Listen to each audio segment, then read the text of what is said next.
I know for me, being down in Austin from Philadelphia, it's been a rough time. It's been a very rough time. And so all these things, COVID related, exercise, sunshine, a huge one, especially when it peaks out through all the clouds we've been having recently. Wonderful idea. And I do want to read this one aloud. I'm all right and enjoying the conference. She's building my inner life during COVID, soothing with work sometimes. So I know for me also on that inner work, a lot of relationships have changed, and not just romantic, right? Like every single kind of relationship we could possibly have with a person. Friends, family, loved ones, strangers who might not be so much strangers anymore. This has been a time for looking inside of ourselves and just deciding what's important to us, especially when it comes to people. And so it's great to hear that people are getting through this the best they can. And so now we are going to get started. Now, beforehand, I do want to give a shout out to our sponsor for this session, NAMI Central Texas. They work to change the way our community sees mental health through advocacy, education, and support programs. We are grateful for their support in helping us make this event possible. Karen Reynes, their executive director, is with us this morning and will be introducing our speaker shortly. Before we begin though, we have a few housekeeping items we'd like to go over. This is a safe and supported space, so please help us maintain a respectful and inclusive environment. Please mute yourself at all times. Remember that we are live on Facebook. Please use the chat function in Whova to interact with other attendees. For questions for the presenter, use the Q&A function in Whova. Now, if at any point you feel overwhelmed or need to talk to someone during the session, please call 512-472-4357. That's 512-427-4357. Press 1, then 1 again for immediate emotional support. And between sessions, you can visit our Comfort Suite, where we provide a safe haven. You'll find the Comfort Suite in Community under the main navigation in Whova. We have a number of surveys as well. Now, if you registered for a continuing education credit, or CEU, please check the chat for links. The first link will sign you in for your CEU. Please sign in at the beginning of the session. Now, after the workshop, there will be another link for CEU evaluations. Please click on that link for a short evaluation, which also includes the CEU request form. Once you've completed the evaluation, you'll be taken to a page with a link to your CEU certificate. And we'll also post the link for the workshop evaluation in the chat. I also need to let you know that we have some great conference merchandise, so please be sure to check out our online store at ctaafsc.com/shop. Now, I'll turn it over to Karen. Thank you, Elliot, and good morning, everyone. I'm Karen Reynes, and I'm so pleased to be with you this morning, and certainly very honored to introduce our presenter, Marlon Bailey. Marlon is a licensed clinical social worker and a therapist in private practice.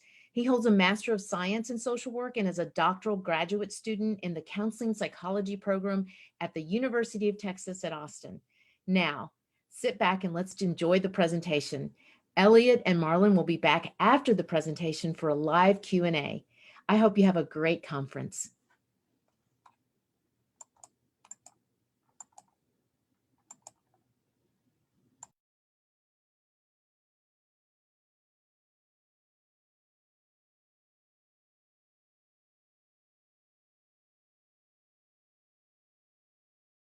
My name is Marlon. I'm an LCSW and a graduate student at the University of Texas at Austin. And this presentation, I can't watch it anymore, is about the concepts of news fatigue, racial violence, and mental health. And I entitled it, I Can't Watch It Anymore, because it really characterized my journey to how I got interested in these particular concepts. And so I'll walk you through a little bit of that, and I will walk you through a little bit about what I think we should do considering these concepts. So before we get too far into it, I would like to thank the Central Texas African American Family Support Conference for allowing me this opportunity, as well as Integral Care for putting on this conference that I think is really necessary and really important for Central Texas African American families. Okay, so what's going to be missing in this particular presentation? You'll notice that I am not going to put up pictures, I'm not going to put up videos, and I'm not going to put up audio clips. And the reason is not because I don't think there's a place for them. I just think that we need to be really cognizant about how we show those things when we use them, and to be really thoughtful about if it's absolutely necessary to do so. And now for me, what I'm going to talk about absolutely deals with racial violence. It deals with things that you've seen pictures of, that you've seen videos of, that you've heard audio clips of. And in that, I still don't think it warrants a level to where I need to show those for you to really realize what I'm talking about. In fact, I think you're already going to be so well acquainted that I won't even have to mention, certain things or certain situations for you to know I know exactly what he's talking about. Or I can mention them somewhat cryptically or somewhat vaguely, and you'll be like, yes, yeah, I understand exactly what you mean. And so I don't think I need to put pictures. And in fact, I think that's going to be more traumatizing than necessary. And if that's the case, I would rather you listen to the message without being traumatized by the pictures than have the pictures there, which may divert attention to that and may keep you hyper-focused on kind of a really traumatizing images as opposed to the bigger picture that we're trying to reach today. So you'll notice that none of those things are in this presentation, and that is purposeful. So a lot of times, excuse me, I get the question, so what happened to you, right? And so this insinuates a few things. One, it insinuates that I have to have my own experience of racism, and that's what's being called up when I see these images. And while I have my own experiences of being a target of racism, they're not really being called up in these experiences. They don't have to be. I can see this experience and I can be harmed. And so I'll tell you what happened to me. What happened to me is I started to hear the story of a young boy who was sitting at the park playing with a toy gun, and then police drove up and within 30 seconds of arriving, shot and killed this child. And I knew just as I was kind of hearing the story, I knew that was not a video that I wanted to see. I knew that it was important that people saw the video. I knew that it was important because people needed to do something about what was occurring. But I knew for me and how I needed to protect myself is I could not watch that. And so what I got really good at was noticing the frame, noticing like just how that video started. And I got really good at scrolling past it before the video actually ran. And because that video was so pervasive, I would have to do this all the time. And I got good at it. And I got good at remembering other frames and scrolling past them before they climaxed in Black Death or in death, at all. And I thought to myself, why am I good at this skill? Like, why have I gotten so much practice? Like, what is it about these news stories and these clips and these audio clips and these pictures that I know is breaking me down when I see it? And so I know, like, I have to avoid it. Like, what is that?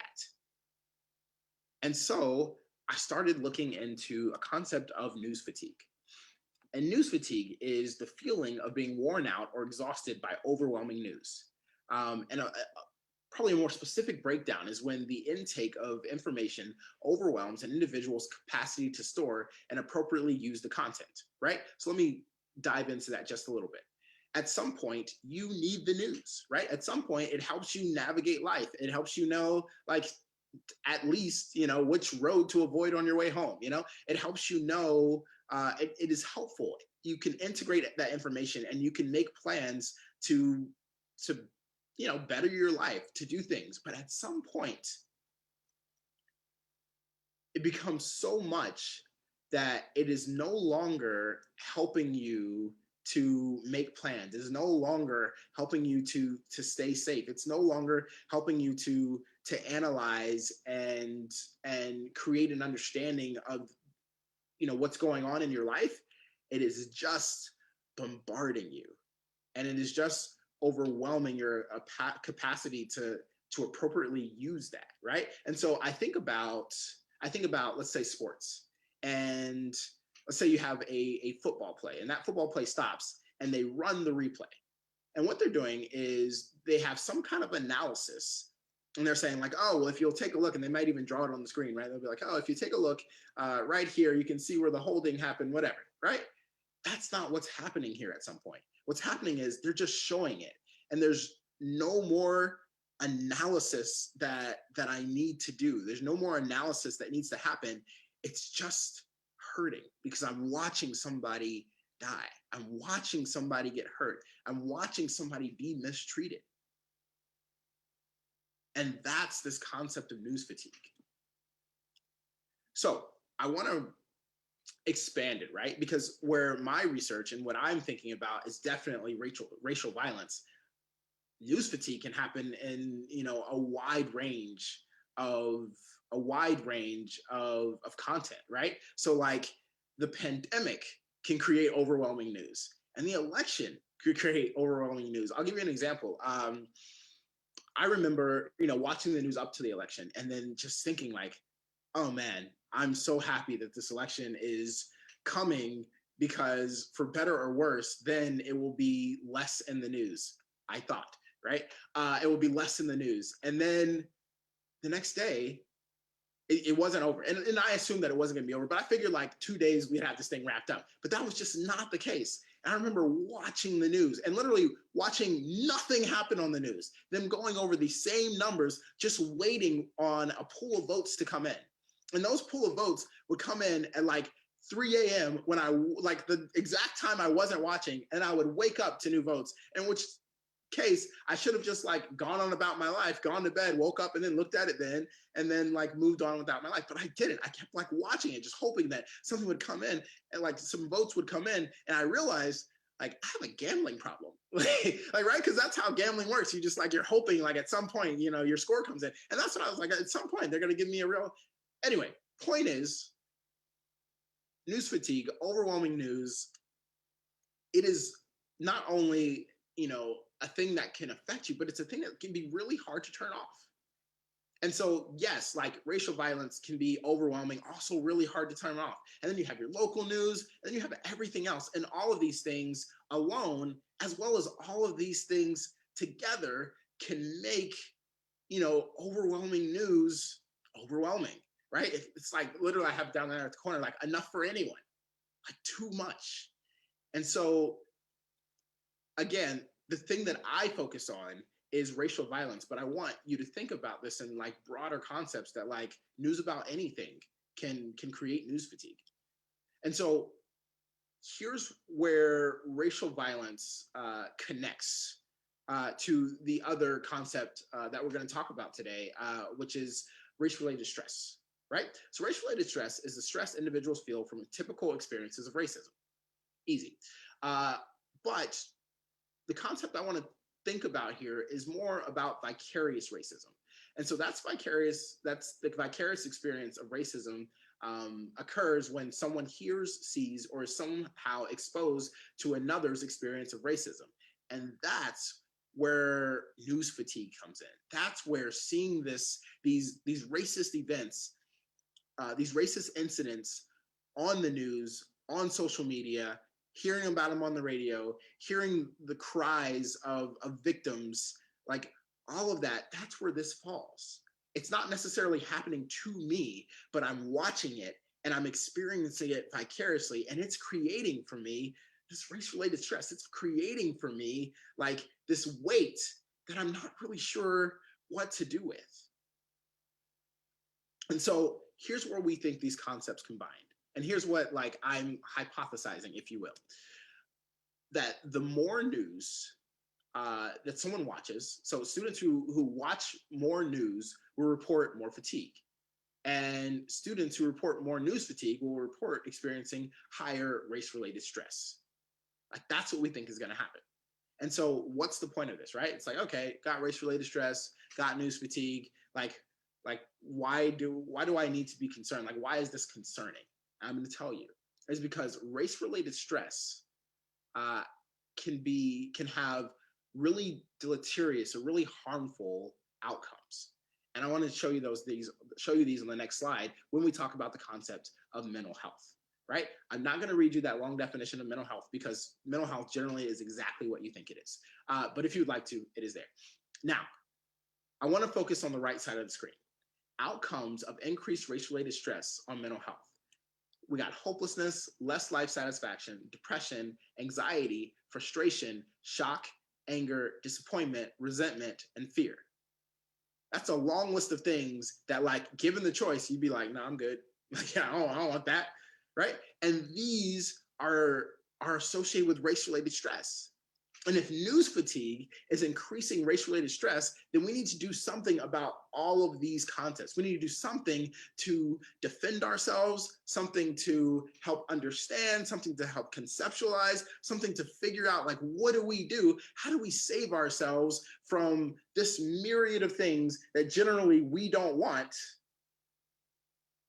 even though, like, we have to in some way be notified. We have to in some way be essentially, like, kept abreast. There we go. We have to in some way be kept abreast of what's going on in the world of racial violence, what's going on in our country, what's going on in our cities. So what do we do? How do we do that? Well, first, I want to talk about, like, how racial violence, how this news fatigue, how the combination of these things are affecting different people throughout the life cycle, right? So if you're in the older population, chances are you're not surprised, right? So you've lived a long life, you've seen this kind of happen over and over, and you've seen it be cyclical, right? You've seen it happen, and then somebody responds for a minute, and then it just kind of, like, dies down until it happens again, and so you're kind of like, you understand the process.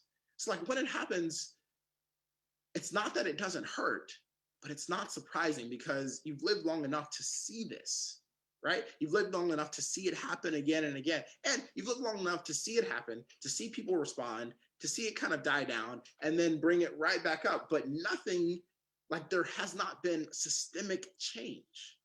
But I want to point out that though there hasn't been systemic change, it doesn't mean that you didn't do anything about it. It doesn't mean that you weren't on the lines marching. It doesn't mean that you weren't writing letters. It doesn't mean that you weren't out there voting. It doesn't mean that you weren't out there starting these conversations, trying to help people, like, figure out, hey, it's not just these stereotypical excuses that have been used to excuse behavior and violence against Black people. Right? So, like, if you talk to an older population, or, let's keep it that way. If you talk to an older population, they'll say the police have been hurting people for years. They have been, like, the system has been unjust for a very long time. And they were telling the story for a very long time, right? They were holding the torch, right? And so they were being the ones who, like, were sacrificing to say, like, hey, this isn't right. This isn't, doing. And so they have an understanding of these concepts. They have an understanding of, like, what's going on that in some ways helps them to defend their psyches, to defend themselves from, the idea of news fatigue and, like, what's going on. And it's because they've endured this. Now, I want to differentiate that. Like, they've endured it. It doesn't mean they're used to it. And it doesn't mean that when they see something happen today, it doesn't hurt. They are still moved. They are still hurt. And they're not jaded.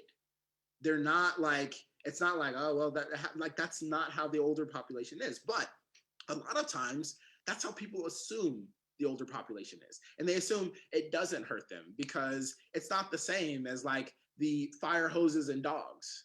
And so they're like, oh, well, they get it. It's fine. And so sometimes we fail to check in with our older generation. We fail to say, like, hey, like, what's going on for you? Like, how, like, is this hurting you? Is it something that you want to talk to? Is it something that you want to talk to somebody else about? And so that's what's kind of going on in the older population. So then we have adolescents and college students. And they right now often feel like they've got to carry the torch. They feel like, hey, especially in a pandemic, feel like the older generation, we need them to stay home, stay safe, be, like chill. But somebody has got to let people know that this isn't okay. And so they're finding their ways to carry the sorry, I'm laughing because sometimes it's like physically carrying a torch because people have set things on fire. Never mind, that's not important. Point is, they're finding ways to carry the torch now. And they're saying, you know what? If we're going to protect ourselves and we're going to protect our older generation, we need to be the ones that make sure this particular thing doesn't die down fast. That people don't just like see it, get really upset for a week, and then let it go. They're like, no, we got to keep it on people's minds, right?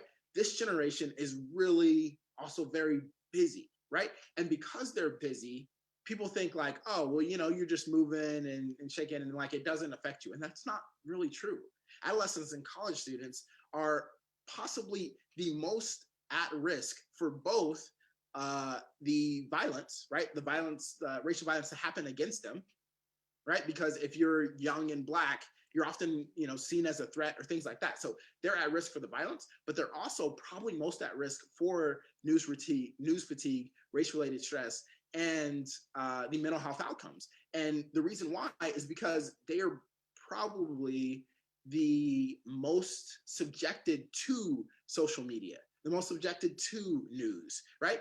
So adolescents and college students are using Facebook, they're using Snapchat, they're using TikTok, they're using, the computers, they're using Google, they're using computers, they're watching TV. And so because they're using all of these different medium, and when a racial violence incident happens, that is, I miss Twitter. Anyway, when a racial violence incident happens, that is flooding their timeline. And so it makes it almost impossible to avoid. And so they're highly at risk for like seeing these things, right? And then you have that like their ideal is often breaking, right? So they're thinking that like racism is heading away, and then something like this happens and they're like, no. Like the same things that the older generation talked about, like it looks a little different now, but that's still happening. And so, our ideal that like, gosh, this is getting fixed and it's getting better and it's getting better. And like, people aren't the same and it's not the same racism. And you see something like this happens and you're like, I'm not so convinced. And then the other thing is they're figuring out who their friends are, right? And so when something like this happens, you often want to run to your support system, right? You often want to run to somebody and say like, hey, can we talk about this? Can we like engage? I need you to care about what happens to people who look like me. And unfortunately, what they're finding is that some of their friends are on the other side. And some of their friends are very willing to chastise the behavior of a victim and excuse the behavior of the person who enacts violence. And so all of these things are happening because of news fatigue, because of racial violence, because of all these things. And they're kind of some of the ways that are like some of the mechanisms that are affecting mental health. And finally, youngins, right? I'm probably not old enough to use the term youngins, but here we go. So youngins often find themselves confused, right? Like what is happening here? Like from what I know about police, this is what they're supposed to do, but that doesn't seem like what's happening in this video. They're also impressionable, and they're impressionable in a number of ways. And I put this in there because it comes a bit with a warning, and that is, children are impressionable. And if you're not setting the narrative for them, somebody else will, right? And so, I had a friend whose child came home just, really upset. And it was because they didn't know what to do with kind of information and the way that their teacher was talking about what was going on, right? And because it was in a way that wasn't compassionate to a victim of racial violence. And so he was not only upset and trying to figure it out, but he's also kind of saying like, well, this is what she said, and is that truth? And the parents really had to step back and be like, hold on, here's what she said, here's why she might have said that, here's what actually happened, and here's where you get to decide like what's going on for yourself, but here's what mommy and daddy think, and that kind of thing. And so impressionable, right? And that's happening. And then fear, right? So like if you're a child, like how do you navigate a space where, you know, violence is actually somewhat easy to inflict on you? So what do you do with that? Right? So that's one of the mechanisms that their mental health is affected. And then finally, like it's an early introduction to people maybe they can't trust. Right? So like as a kid, you want to kind of believe that like most people are good and you can trust most people. And you see a video like this and you're like, well, maybe I can't. And not only that, but maybe I can't trust people who, you know, I was told and I thought that I could trust. And so those are kind of the mechanisms that make it really hard to really understand what's going on for a lot of children. Okay, so what do you do for you? Right? So really quickly, before I get into this, I need to say that if you are here for a CEU, your code is capital C, capital T, 3, lowercase d, and then an I or an L, either a capital I or an L, and then a capital C. So at some point, good luck. All right, so what do you do for you? I think one of the important things to think about is how do you stay safe? And I mean that in the sense of like, hey, like sometimes you're seeing the video and you're analyzing like, hey, if I'm in that situation, how do I stay safe? But on the other side of that, I mean that in like, hey, if that video is a lot, maybe staying safe is like, I just can't be on social media this week. I can't watch the news this week. Like I'll read it, I'll get what I need to know, and then I just gotta turn that stuff off because I can't do it. I can't hear somebody like cry like for their parents, and that's a lot for me. And I don't have the bandwidth to like bring that in, and especially to like bring that in over and over and over. Right? Second thing is, how can I help? And here's why I say that. Because often when you step in to help somebody else, and when you step in to like, you know, either be an activist or be like that will help defend you from what's going on. Like some of the problem is we're feeling super helpless. Like literally in a situation like that, there is nothing it feels like we can do. And so to like be an activist, to go march, to go do these things, like that can help kind of defend you because you feel like, hey, like, I don't know like how much this changes the world, but I needed to do something, right? And then it's about educated risk, right? So, you know, understanding yourself well enough to know when you need to turn it off, when you can turn it on, when you can have a conversation about it, who you can have a conversation about it with. Like, that's like, hey, like, I know it's because sometimes like I know it's gonna be tough, but I feel like I need to watch it. And so that's taking this educated risk, right? And so yeah, so do that. But I wouldn't say like watch it flippantly. I wouldn't say just like, oh yeah, I should probably watch this. You know, I would say like be thoughtful about what you let in, right? And so that's what you can do for you. And then I think it's determining for yourself who your ally is, who your support system is. And then maybe determining that like some people, even people who might reach out, are not your ally.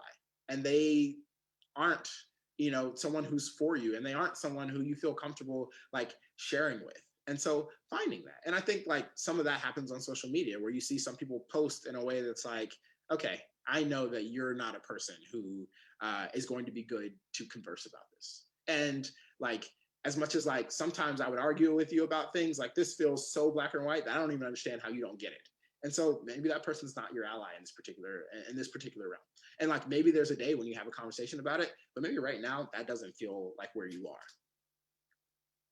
So these are some things that you can do for you. And I want to emphasize like figuring out for you how you stay safe, both like by analyzing the situation and by analyzing the situation if you find yourself in one, you know, and by analyzing like what you do with vicarious racism, what you do when it's not happening to you, but you need to figure out like how to be okay with it happening in the world.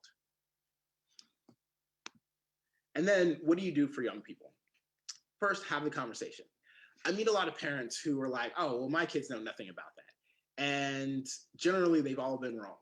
Like, it is really hard to somehow keep your kids away from the fact that these things happen.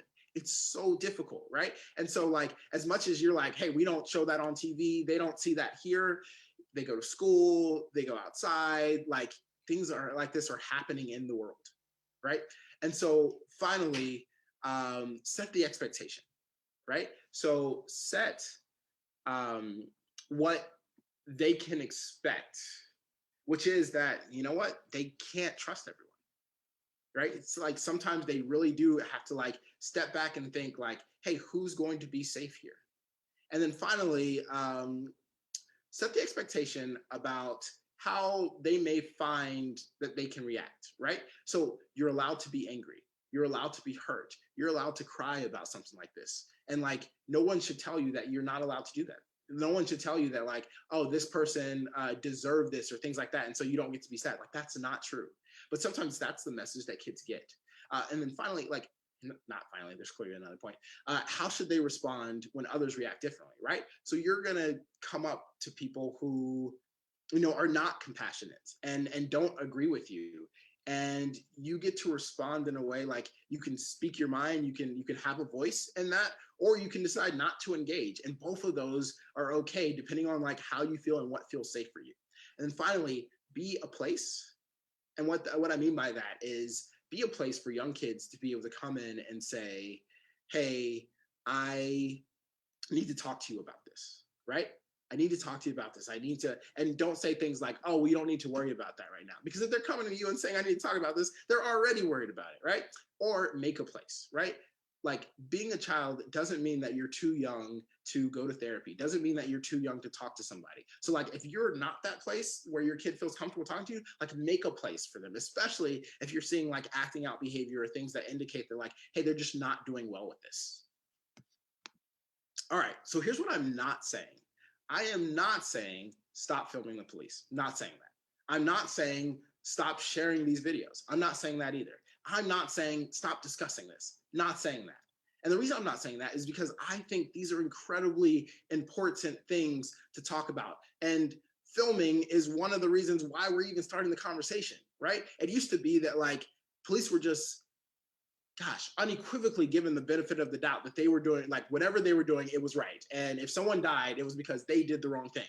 And now we're seeing video where we're like, that narrative's not really true at all. Like, there are so many other options that this person had. There are so many other things that this person could have done instead. And so I'm not saying stop doing these things. What I am saying is be thoughtful. That's what I'm asking you, right? Like, do I need to show the video? Do I need to show audio? Do I need to recount graphic details? Can I avoid causing harm? That is what I'm asking here. Like, could you be thoughtful about how you use it? I'll give you an example. I was teaching a class, and in the class, one of my students was doing a presentation and decided to use a video of George Floyd. And to be honest with you, I get why he felt like the video was relevant. But even in that, I am not sure the video was absolutely necessary, right? And so it's like figuring out, how do I differentiate between what absolutely has to be there and what doesn't? And if I can avoid causing harm, could I do that? Could I just remind you that, like, you know, George Floyd, the situation with George Floyd occurred, and is that enough? And is it? And if it is, I don't need to show that video. I don't need to traumatize people and even like take their attention away from what I am talking about in the bigger picture, because they're having to watch somebody die in front of them. Like, that is traumatizing. And that's something that we can avoid if we're just thoughtful. Another thing is there was a news, like a nightly news broadcast where they played a video of the police killing a black man on a loop, as if like, and it wasn't like, oh, they were reanalyzing things and it's really helpful to, no, it was just, they were talking about it in general and they just played it on a loop. And like, I don't need to be that individual's family to think this is a horrific use of space in a broadcast. And so I would contend that they just weren't thoughtful. And so that's what I'm asking here.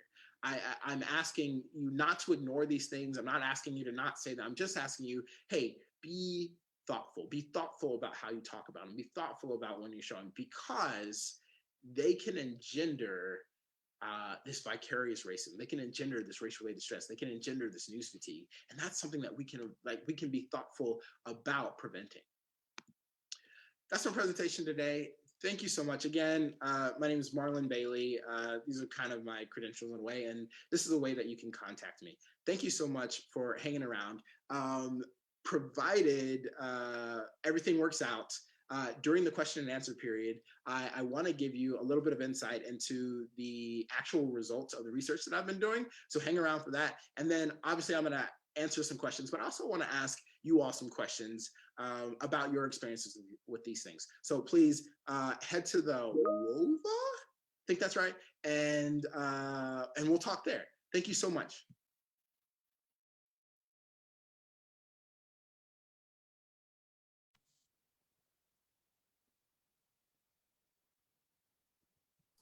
All right, we'd like to welcome Elliot and Marlon to the stage, if you will, for Q&A. Okay, this is, well, I mean, I will be 100% honest. I am so, we can use the words like touched and moved and so on that are very, kind of everybody says those, right? But I would say I feel very like stirred up, both in a sense of, I want to talk more about this. I want to know more about this, but I also have this like self-awareness that even just talking about these topics is overwhelming in and of itself. So it is, I think it's very important that I get to this first question that was asked by a good number of people just in different ways. So how do we stay informed, Marlon, without information overload?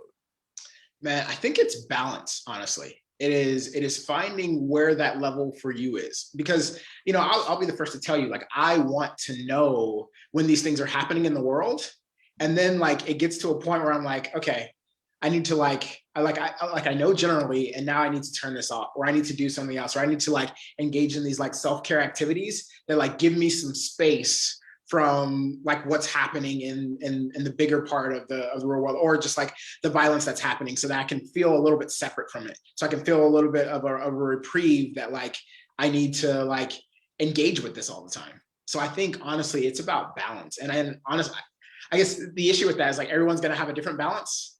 And I can't tell you where that balance is for you. I can only tell you it's just a matter of finding it and making sure that you find this space where you feel good and you feel safe. And you know what? If something happens and you find out about it a little bit late, like it's gonna be all right. And I think that's something you have to be okay with. Like it will truly be fine. It will be okay if like you miss something for a day or two and then you get brought in like on the last part of it. Like that's okay. Do you have a hand raised?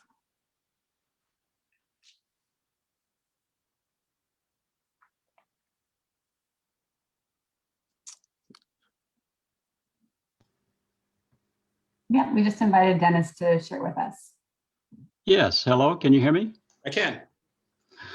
Yes, I really appreciate hearing this. I do a lot of research on race-based trauma and intergenerational race-based trauma.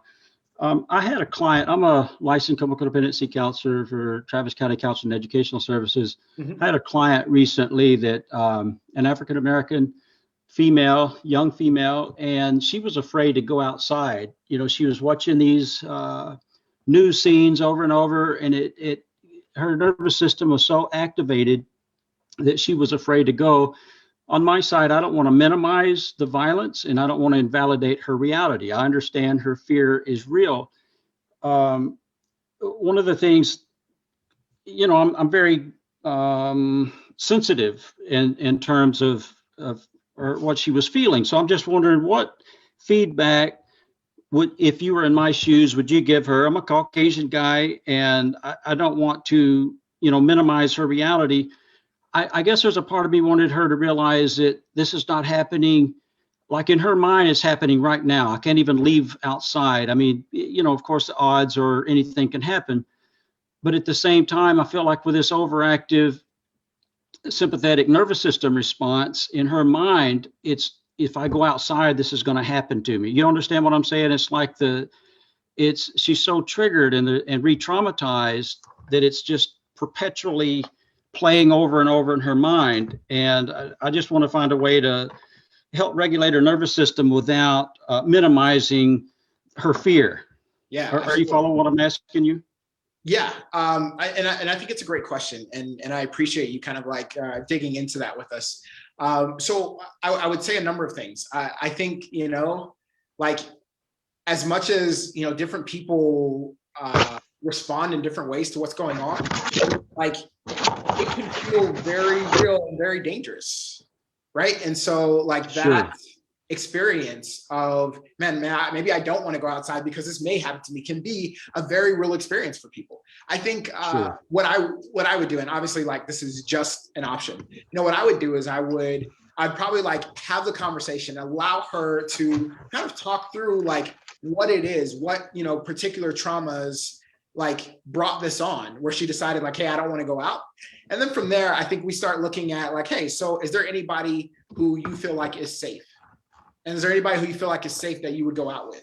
And we start like introducing her into like going out again in ways that feel safe for her. And then that way we can kind of, and there are a lot of things that may be about, right? So it can be like news fatigue, it can be racial violence. It can also just be like being, a woman in a city. Like there are a lot of things that can be dangerous for somebody like that. And so I think it's really about like, hey, how do we start to introduce her back into kind of things that she was doing, but in ways that feel safe? That's where I would go with my line of questioning, with my line of suggestions. But obviously, I don't know this person, so that's just a guess, and that's what I would do, just kind of based on how I work. Thank you very much. My pleasure. It's a great question.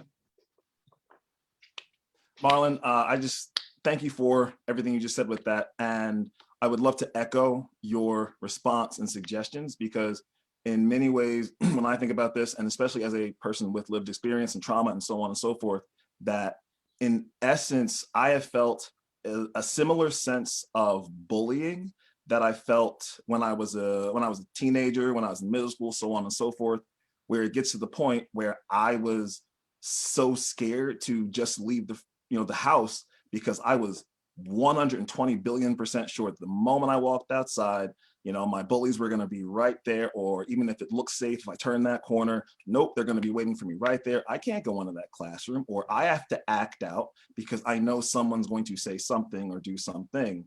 And my therapist having that conversation with me about, okay, well, where are the safe options? Why are you doing that? Recognizing my feelings, recognizing my experiences, and not downplaying them or shifting them to the side and just saying, no, let's talk about this. Let's get to the root of this. And so now as an adult, I have most definitely internalized that advice. So thank you for sharing that. My pleasure. And I see we have another hand raised. Right, Nicole should be invited to speak. Hi, I have a 16-year-old, and I've probably kept him more sheltered than I should have. So it becomes complicated when I'm trying to have the conversation about reality, because so much of his time is spent now in a virtual environment, such that begins to feel like reality. So how do I not traumatize him, but try and open up a space to have these conversations, to say, hey, in about a year or two, you're going to be out in the real world, and these are the things you need to be cautious and aware of, and might, I hate to say it, modify your behavior in some sense in order to function within the real world. Okay, so I think I want to just commend you on like thinking about this way, and then I want to push back a little bit about like, hey, like, have you sheltered him more than you should? Probably not. Parents do the best they can with, the resources and what they got. And I think like, as you're talking to me, it indicates that that's where you are. And so like, don't should yourself on this one. Like you're in a good place. The next thing I would say is the conversation that you're talking about having is a conversation that like you need to have, but also like, you're not alone in having, because so many parents right now, especially because like, there's just kind of this fear that, when I let my kid out there, like, is he going to know quite what to do? I'm reminded of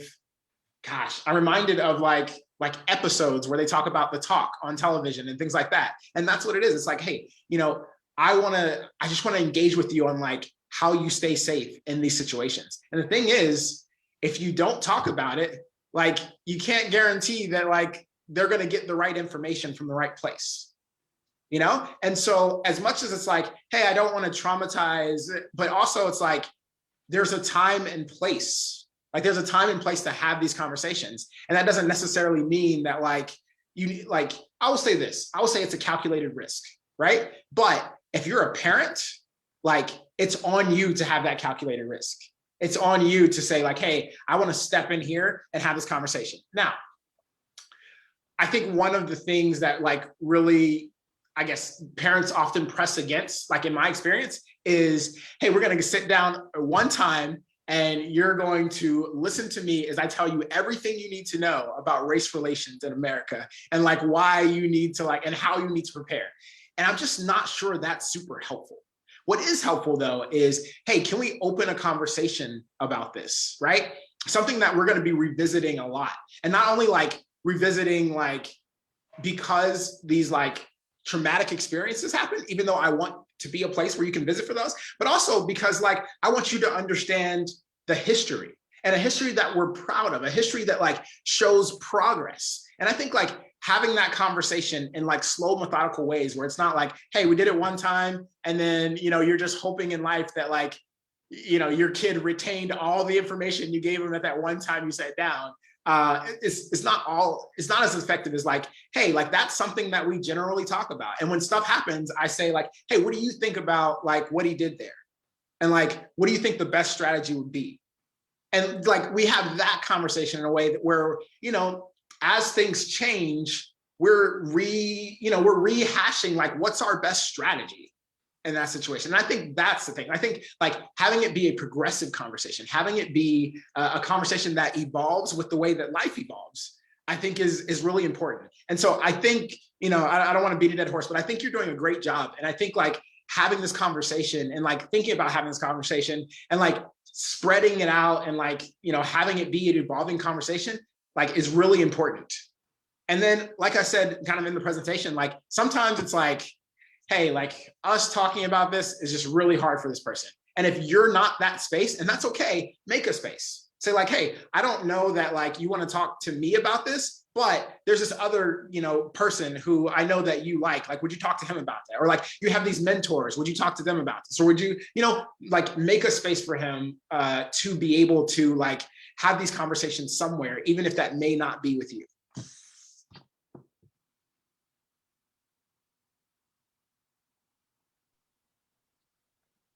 Marlon, as a teacher, I just want to very much say kudos and thank you for just making these parents feel and know that they're doing great work, just trying to keep their children safe.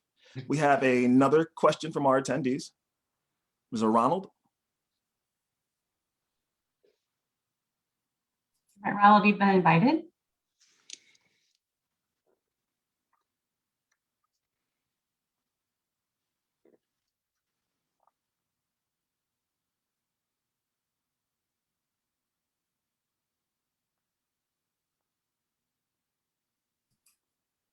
Ronald, are you there? I'm going to unmute. You should be able to ask your question.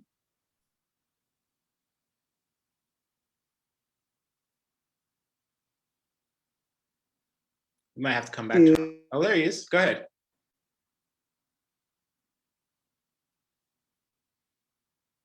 Unmute again.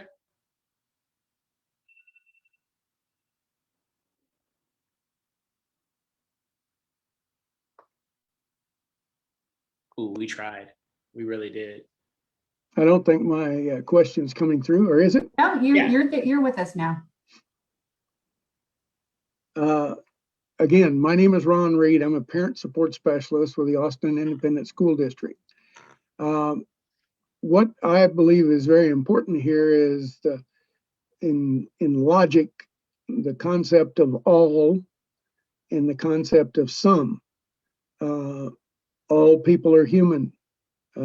Some people are good, some people are bad.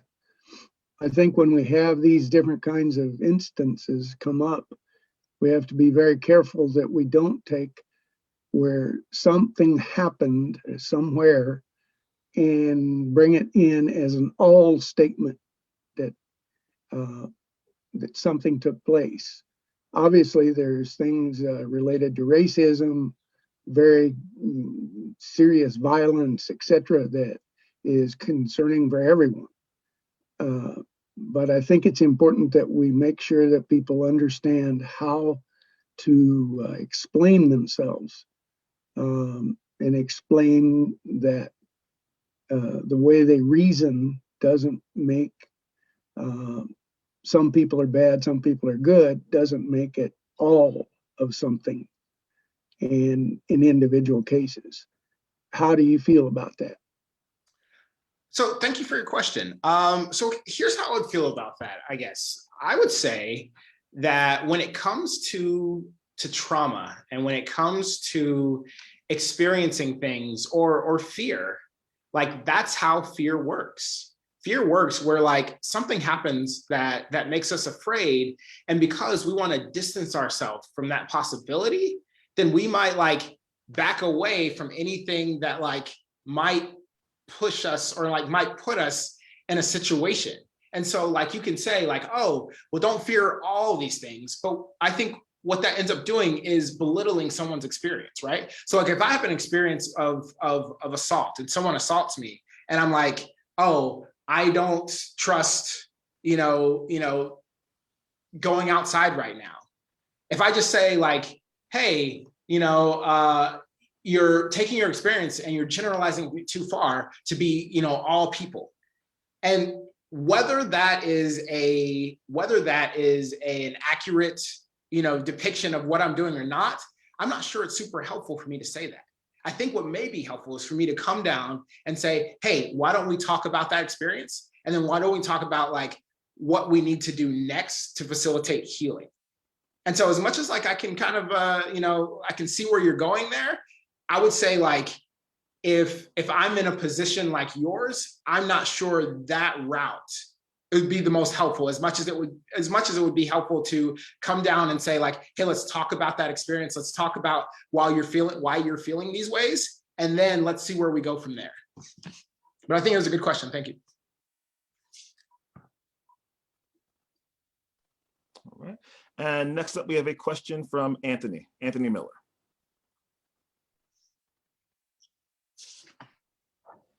Okay, am I unmuted? You are here. Okay, good.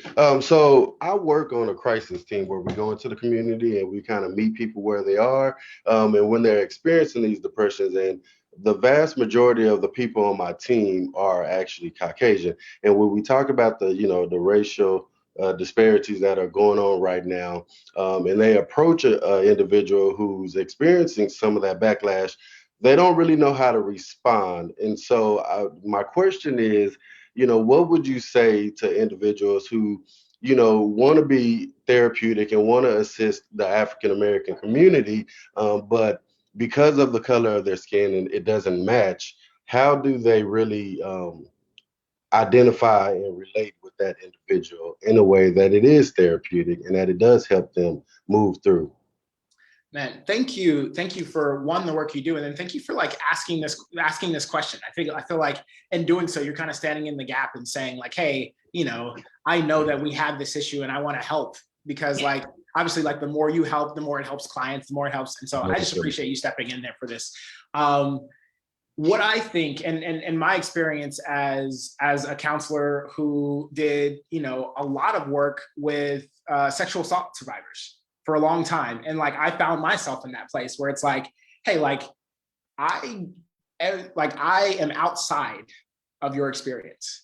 And I think the way that I approached was to be incredibly humble, to be incredibly like, hey, I don't know exactly what this is like. I don't know exactly like how this process of healing is going to work for you, but where can I just come in and say, like, can you help me explain? Like, can you explain, like, can you help me understand? And allowing them to tell that story and allowing them to be there and have that space in a way that isn't me telling them, well, like, that's not your experience, or, of course I can understand that, I've been hurt before. Like, those are kind of like, probably gonna get in trouble for this, but those are nonsense responses, because you can't and you don't. And so coming in with humility and be like, I could not possibly understand that. Like help me understand, help me like come alongside you. And I just want to however we're going to heal, I just want to step into that process and do whatever I can, knowing that like I may not know the exact answer and I may not know exactly how you feel, but like I'm who's here right now. I think especially like you being on a crisis team and you going out, it's just a matter of like, hey, I'm who's here right now. How can I help? And if that is, hey, you can bring me somebody who might understand this better, then I don't get upset by that. I'm like, yeah, let me see what I can do. And sometimes it can be done. Sometimes it can't. Sometimes it's like, that person doesn't work until tomorrow. Like, is that something that like you want to like wait on, that kind of thing? But that experience of like being humble, like sometimes you're not the person that can help somebody. Sometimes you are. But if you can come in, you can be humble and you can say like, hey, like I'm here to listen and not judge and not make judgments. Then I think like that's the first step. And stepping into a situation like that where you are disconnected from what a person is experiencing. Sorry, I'm also very long-winded. Y'all just gotta get used to this. No, I thought that was great. Appreciate the My feedback. pleasure.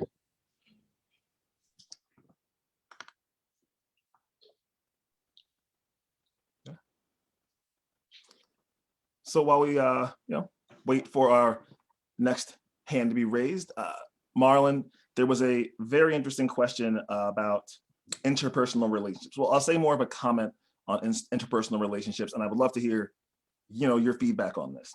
Mhm. That here it is. So how can we navigate interpersonal relationships within this deluge, right, of news, of racial violence, so on, with people, family and friends who are pressuring us to watch these things? Man, I'm actually reminded of a conversation that I had with my dad, and he said, "Have you seen this video?" And I said, "No." And he's like, "Well, you need to watch it." And I was like, "I don't think I need to watch somebody die." And there's all these dynamics of like wanting to respect my dad, wanting to like do what my dad has asked, that kind of thing. But then there's also like me knowing me and knowing that like watching someone die isn't something that I want. Like I can know what happened and not need to like physically watch that. And I happened to be with my brother, and my brother was like, "I know, right?" And so he just kind of came in as my ally. And so it was just kind of like, and it wasn't like we ganged up on our dad. It was just like, hey, we had boundaries. We knew what those boundaries were. And we just like explained like, hey, that's not a boundary I want to cross right now. And like, sometimes it is as much as that. It's as much as like, hey, I can't watch that video right now. And then, 9 times out of 10, they're like, okay, I get it. And then they're like, I'll, maybe it comes up later, maybe it doesn't. Hopefully it doesn't. But, it's a matter of just like making that known and like, for your health, like understanding your boundaries and saying like, and letting people know like, hey, my boundary right now is I don't watch those videos. I know what that video is about. If you want to talk about it, I want to be here for you and like explain that. I just can't watch that right now. But I think that's an absolute like great question. And it's something, it's something that's definitely come up in my life. Yeah, and it was so interesting you just said that too, because I remember when the George Floyd situation happened, I was living with someone who just kept on repeating over and over, you have to watch this, you have to watch this. If you don't watch this, you're not informed. You're not this, you're not that, you're doing this, not that. And the point for me where it relatively stopped was saying, I need you to respect what I'm feeling. I need you to respect this. And I had to physically walk away and avoid this person for a bit, but having to take a stand for myself, not allowing that to come into my life and simply saying, listen, we have different opinions on this, but yours does not affect mine. I'm going to go over there and eat a burger. You keep on doing what you want to do. It is what it is. Yeah. Yeah. And I think that's absolutely, a necessary way to do it. But I think also like, I want to be soft here, because when people want you to watch it, it indicates probably that they're hurting and they just want to like, they want that connection with somebody. They want to be able to like be with someone in that moment while they're hurt. Because like if you think about grief and you think about funerals, like you go together, you go with somebody and you hold on to them. And I think in that moment, what it's indicating is like, hey, I want somebody to hold on to who feels what I'm feeling right now. And so like, I don't get upset at that person. It's just like, hey, like, understand what's going on for me. And I'll even tell them like, hey, I know what happens in that video. I know that like, it's something that like, that broke my heart to hear. And so like, I'm trying to find other ways where I can like be with, where I can abide with you, but also that I can like protect like what goes on in my heart. Yeah, that's a very solid, empathetic, perspectives. Thank you for sharing that. My pleasure. Let's see. Ooh, 2 seconds. Need to plug in my computer. No problem. No problem. Well, just to say again, thank you to Marlon for all this amazing information and amazing insight. It has been a very trying time, as we all know, and just the idea of balancing the necessity to take care of ourselves with the desire to take care of our friends and family. I think Marlon just touched on that in a beautiful way. So yes, take care of ourselves, take care of others if we can, but make sure that you can take care of yourself so that your cup isn't overflowing and you can, have space for other people. And Marlon, I'm so glad that your power is back on because we cannot have this ending early. No, keep it on, brother, please. We're all good. Absolutely. So also on the relationship tip, I just had a question, at least a thought, that yes, within Black family dynamics, there are a lot of interpersonal relationships that we have to navigate, and you touched on that. How about with interracial relationships? Yeah. So this is interesting, especially like not only like if they're like marriage interracial relationships, but just like you're white or your other friends or things like that. And I think I was indicating like in that presentation that like sometimes like you're learning about your friends and you're learning that those same people have like put you in the exception category. And here's what I mean by that, right? So like you have people who are like, I'm not racist, I love Oprah. And like that doesn't indicate that like you are not racist. It indicates that you have made an exception for Oprah because you think she's one of the good ones, or you think like whatever, these are kind of other thoughts. And so in that case, like you kind of learned like as people see, some racial violence, and then they're like, oh, that guy, was if he wasn't a thug, he wouldn't have been killed. And you're like, hold on. There's literally like, I literally look exactly like that guy. You know what I mean? And so you understand that like friends have made this exception for you, and that can be hard to navigate. And so obviously like that's on one end of the spectrum. There's also just like, hey, there are people who love you and they don't understand, or they don't get it, or they don't see it the same way. And you can ask them to. You can say like, hey, like, I get that you don't understand like why this is like takes its toll on me, but I need you to maybe like see it as me, and maybe like put me in that space, put me in what's going on there, so that you can kind of like engage with, okay, I see how like that could make me sad. And I see how like at some point, it doesn't matter what that person was doing. I lost someone and it was preventable.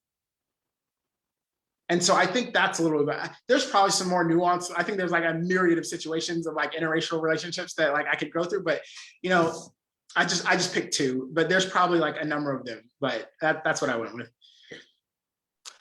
Thank you. And we have our next question from Rudolph. Right. Rudolph, I'm going to unmute you, and then Elliot, we have some new questions in the Q&A.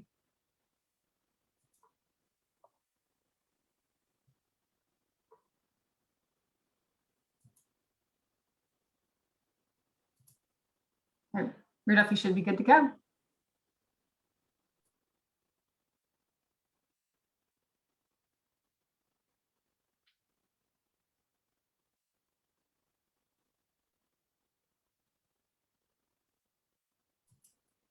Rudolph, are you there? You're unmuted.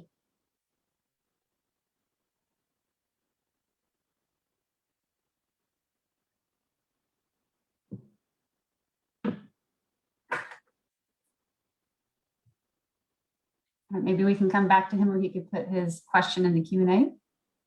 Can you hear me now? Oh, yeah, there you are. Sorry. No, I was just saying more of a statement because, like, the last 4 years having to do with so much racism over the election, everything going on, so much hate is like I'm drained emotionally, mentally, and now I've focused like maybe like I've gone a week without watching the news. I want to stay informed, but now I get backlash from my friends like, "Oh my God, did you hear this?" I'm like, "No, I'm not watching the news for a week. I need a break." How can you? How can you not? How can you not stay informed? It's kind of like being now criticized for not staying informed. And I'm just like, I'm tired though. Like I can no longer watch any more things. I can no longer hear just for a while. Like I want a break. But now it's like the backlash of not staying informed, of not knowing, or also sometimes being accused of not caring. And it's like that's not the thing. Like how, and that was just a comment I wanted to throw out there. No, I think that's great. I think that's great. And I like that you talked about how, not necessarily knowing at a particular time does not indicate that you're not concerned and don't care. It indicates that there are just more things, like there are more, like life is bigger than just the news that goes on. I also have a personal life. I also have and like sometimes I'm going to need to engage with my personal life more than I need to engage with, what's happening in the world. And that's got to be okay, right? Like it's got to be okay if I don't necessarily know like everything that happened at every point of the week. And at some point, like who can keep up with everything, And so I commend you, one, for like sticking to your boundaries and saying like, hey, I'm not looking at news this week. And then if someone's like, well, how could you blah, blah, blah, and like, hey, you know what? Next week, let's have this conversation. Like honestly, like you will be okay if you have to wait a week. And then next week, when you find out about all this stuff and like they're interested in something else, you'd be like, I thought you cared so much about this. It's only been 5 days. Where are you at? Like True. That's a good reason. And I'm True. really Thank you. facetious to an extent, but like at some point, like I think people are expecting these. I don't know, like they're expecting me to know everything, and I don't know everything. I don't want to know everything. And there are things that I'm particularly passionate about, right? So like it'll be like my friend who's a Celtics fan expecting me to know all the Celtics scores and being like, you don't know who won last night? Like, no. Like, like if you ask me about the Spurs, I know that one. Like that's what you've asked me what Greg Popovich said about racism. I know that one. But like I can't be expected to know everything. And if I don't, like you can either inform me, tell me what's going on, or we can have that conversation next week when I decide to catch up. Thank you. My pleasure. I think it's a great question. And Marlon, we have another question. So what advice do you have for parents of children with special needs and how to tap into the trauma that they also experience, but not have the capacity to communicate? Yeah. And this person is specifically talking for a child who has autism and limited verbal expression. Yeah, this one's I love this question, and I wish that I were better equipped to answer it. But here's what I'll say.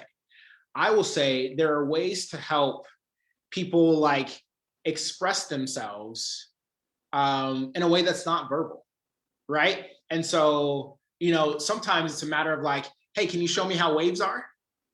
And then can you tell me like if this is a calm wave and this is a rocky wave, can you tell me how you're feeling?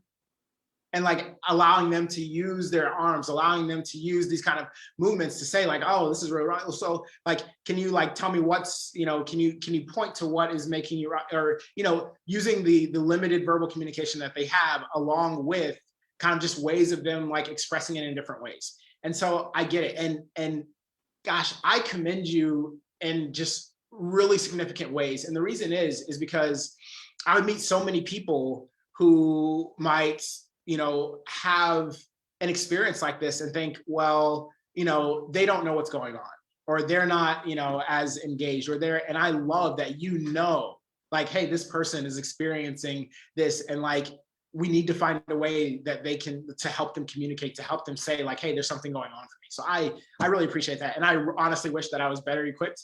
It just doesn't happen to be my forte or specialty.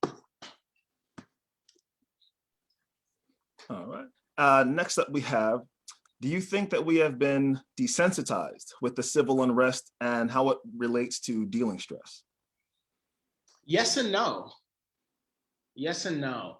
I think to an extent, yeah, we're desensitized to an extent. Like, man, I honestly, I wish that when I saw, these experiences, when I saw these incidences of racial violence, I felt it more because I feel like that's what they deserve. But I think I have this like wall up because I know if I like fall into this like pit of, despair, I'm going to need a new pit in 2 weeks, So I think like in some ways, like, this is going to sound terrible, but it has been healthy to kind of build up this desensitization so that I can still like go on about my work and go on about like being able to, do my job and do the things that I'm doing. And so, yeah. And then in other ways, it's not. I think in other ways, we're not desensitized, and we are. And not only that, but people who have been desensitized for years because they, just kind of like thought, if somebody died, it was definitely, if a Black person died at the hands of a white person, it was definitely because that Black person did something. And now they're seeing video. And, Black people for years, we've believed each other. And don't get me wrong, there have been Black people who did not believe other Black people. But for years, like as, older people have been like, yo, like you don't want to get caught there. You don't want to go to that town. I know to this day, like there are towns in Texas that I'm like you don't like, if your car is out of gas there, you push it to the next county. Like you just don't do that, So we believed for years that these things gotta happen. And now that it's like, we're seeing video, now people are having to wrestle with, oh, I maybe mistakenly just like gave this person the benefit of the doubt. And now I'm seeing this video. It's like, oh, maybe these other people were telling the truth too. And so they're actually like, their, desensitization for like Black lives, for Black voices, like is like falling, it's like they're having to like wrestle with the fact that like, oh my gosh, like, no, like I needed to be more sensitive about this. And so I don't really know if that's exactly where you're going with that question. And I probably went around it 3 times, but that's what I'm thinking about when you asked it.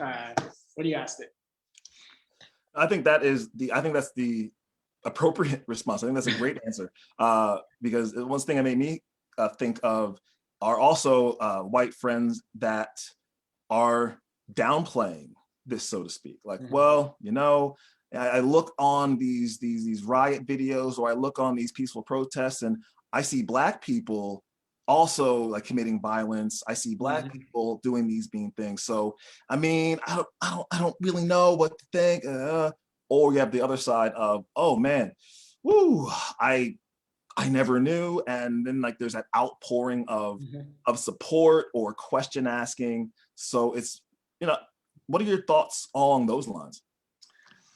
So when it comes to like, I see, sorry, I don't mean to laugh, but like I see Black people and they're also being violent, especially like as they're responding to this violence, right? And so, we've lost a few targets, rest in peace. But like ultimately, like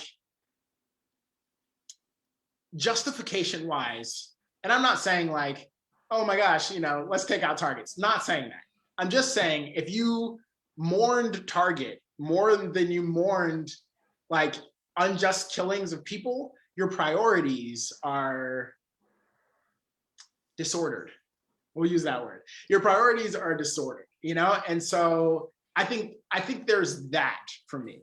And then, on the other side of it, I think people are reaching out and people are finding ways to care. And I think like, for me, I've had to figure out what to do with that, right? Like I've had people, like I had a white friend of mine who I hadn't talked to in probably 10 years was like, hey, I just wanted to see if you're doing okay.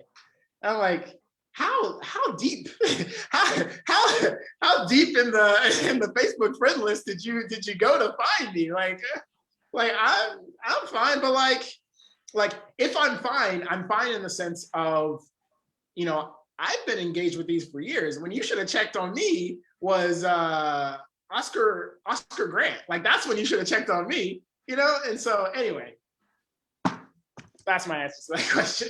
No, I feel you. I genuinely feel you because having those friends, and there's a difference, right, between having a close friend. Like I have very close friends who are white who reached out to me about this. And it's also telling that I also have, close friends who are white that over the years we've kind of, got a little distant just because of the distance, right? And who also reach out. And I have felt a very, very big chasm between the intentions of the two. Yeah. Because I feel like I have the friends who, like I said, the friends who were white, who we are typically close and ask me about these kind of things.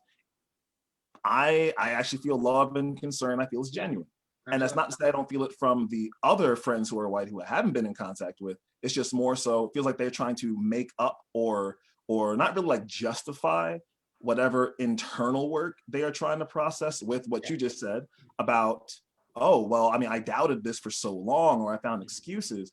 And it's like they're reaching out to me for some kind of forgiveness, or from a sense of guilt, like, oh, I do have these friends who are Black and they must have gone through these things. So, I want to apologize, whatever's going through their minds. And, and I don't feel horrible towards them. It's just, I've noticed that there's a difference in approaches, or at the very least, why they are asking me these questions. Yeah. And some of it feels like one of those groups is for me and one of those groups is for them. And so, the close friends I have, if they reach out to me and they're like, what do we, blah, blah, blah, or like, if I'm going marching in a pandemic, which I limited because, death, those are the kind of people who are going to go like walk with me. And like, that feels very loving. That feels very like, I'll put feet on the ground with you. Whereas other people are just kind of like, hey, I don't feel the same sense. So I think that just kind of echoes what you said, but yes. Elliot, it's time for us to wrap up. Okay. All right. Well, so then, Marlon, first off, you're the man. Second, I just want to say thank you for sharing this knowledge and your insight. And many thanks to all of you for joining. That shows us just how important this topic and this conference are in general to you. And we need that love, and we need that support. Please take a few minutes to complete the workshop survey. It helps us know how we're doing. And if you're seeking those CEUs, remember that your forms will be in the survey. The links are in the chat. Marlon, thank you again. Audience, many thanks as well. And please stay safe. Take care. My pleasure. Take care.